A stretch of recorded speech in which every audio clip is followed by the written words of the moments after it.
అంతే. ఎందుకంటే social abusing ని నార్మలైజ్ చేస్తూ సమాజంలోకి ఇంజెక్ట్ చేసిన పార్టీ వైఎస్ఆర్సీపీ పార్టీ గత దశాబ్ద కాలంగా. అంటే సోషల్ మీడియా వచ్చిన తర్వాత, సోషల్ మీడియా పెనట్రేట్ అవుతున్నప్పుడు సోషల్ మీడియాలోకి abusive language with comments, IPAC అనే ముసుగులో కమెంట్స్ లో ఫస్ట్ స్టార్ట్ చేసింది ఏంటి అంటే, వీళ్ళకి వ్యతిరేకంగా ఎవరైనా గనక మాట్లాడినా, లేకపోతే వైఎస్ఆర్సీపీ పార్టీకి కానీ జగన్మోహన్ రెడ్డి కానీ ఎవరైనా వ్యతిరేకంగా మాట్లాడితే వాళ్ళ పైన అబ్యూజివ్ లాంగ్వేజ్ తో కమెంట్స్ తో ఫస్ట్ లో దాడి చేశారు.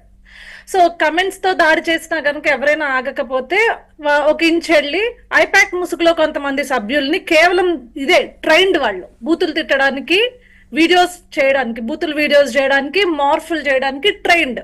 సో ఇలాంటి వాళ్ళని స్వతహాగా వైఎస్ఆర్సీపీ కల్చర్ ఏంటి అంటే to stop criticizing Jaganmohan Reddy. వాళ్ళు ఏ ఎడ్జ్కైనా వెళ్తారు, ఎలాంటి ఏ స్థాయికన్నా వెళ్ళి మార్ఫుల్, అది ఎవరినైనా సరే.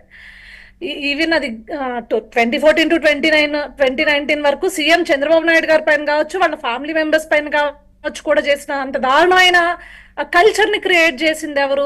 ఈ క్రీచర్స్ అన్నమాట, వైసీపీ క్రీచర్స్. వీళ్ళంతా ఈ కల్చర్ ని తీసుకొచ్చింది, దాన్ని నార్మలైజ్ చేశారు సార్ వాళ్ళు. 2014 నుంచి 2019 వరకు ఈ కమెంట్స్ చేయడము, లేకపోతే ఫేక్ థంబ్నెయిల్స్, అబ్యూజివ్ థంబ్నెయిల్స్ పెట్టడము, లేకపోతే నాయకులు వాళ్ళ ఇంట్లో ఉన్న ఆడాల పైన నీచపు రాతలు రాయడము అనేది స్టార్ట్ చేసింది 2014 to 2019.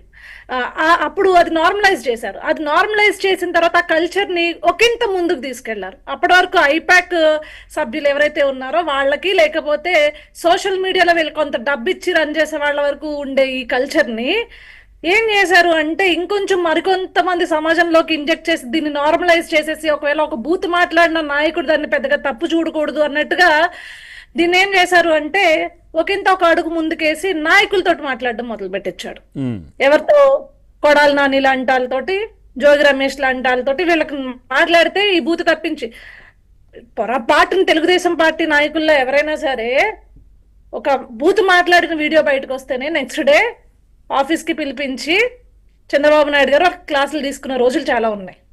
కానీ జగన్మోహన్ రెడ్డి ఏం చేసేవాడు? స్వయంగా అతని ముందే బూతులు మాట్లాడితే, అతని ముందే వేరే ఇతర పార్టీల యొక్క నాయకుల ఇంట్లో వాళ్ళని అబ్యూజ్ చేస్తే, వాళ్ళ ఇళ్లలో ఆడాలని అబ్యూజ్ చేస్తే వచ్చి పక్కకి తీసుకెళ్లి భుజం తట్టేవాడు. జోగి రమేష్.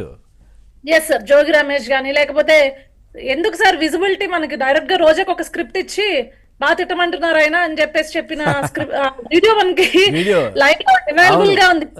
సో ఈ అబ్యూజింగ్ మాన్స్టర్ ఎవరు అంటే first of all Jaganmohan Reddy brain child sir అది సోషల్ అబ్యూజ్ అనేది.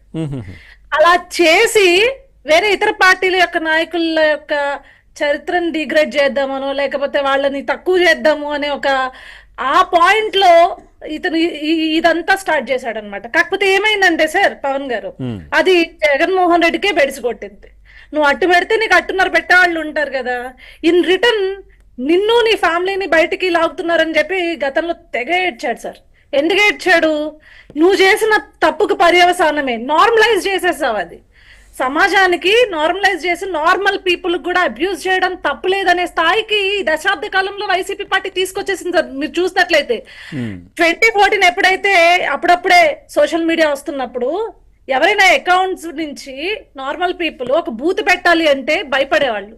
మరి ఇప్పుడు దాన్ని నార్మలైజ్ చేసింది ఎవరు? YCP party. ఈ రోజు మీరు ఏ హీరోయిన్స్ అకౌంట్ కన్నా కిందకి వెళ్ళి చూడండి, ఏ హీరోల అకౌంట్ కన్నా కిందకి వెళ్ళి చూడండి, ఎంత దారుణమైన అబ్యూజింగ్ వర్డ్స్ యూజ్ చేస్తున్నారు.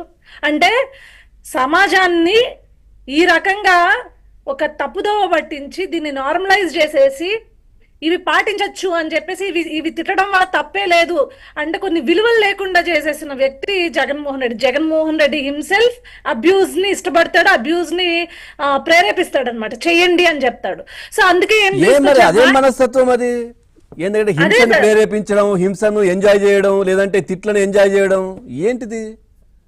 Himself is factionist. అతనే వేసుకున్నాడు, అతనే చెప్పేవాడు నా కుటుంబం ఇది అని చెప్పి. అలాంటి నిజంగా చెప్పాలంటే ఫ్యాక్షనిస్టులు గతంలో చాలా మంది ఉండాలి. ఇట్లాంటి మనస్తత్వం గల వాళ్ళు ఎక్కడా కూడా కనిపించారో లేదో అర్థం కావట్లేదు అసలు.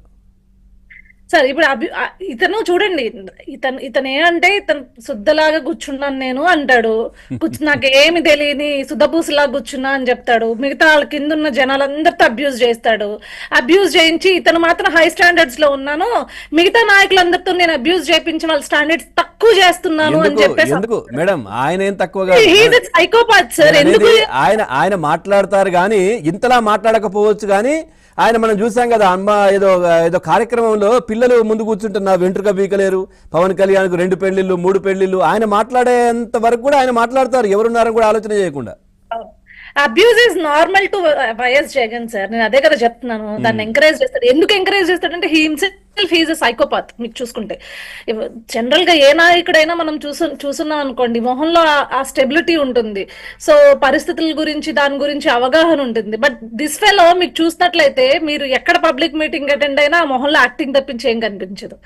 యాక్ట్ చేస్తాడు అనమాట, నేను అమాయకుడిని అన్నట్లు యాక్ట్ చేస్తాడు. సో ఆ యాక్ట్ చేసినప్పుడు అంటే ఈ అపరిచితుడు క్యారెక్టర్స్ అన్ని జగన్మోహన్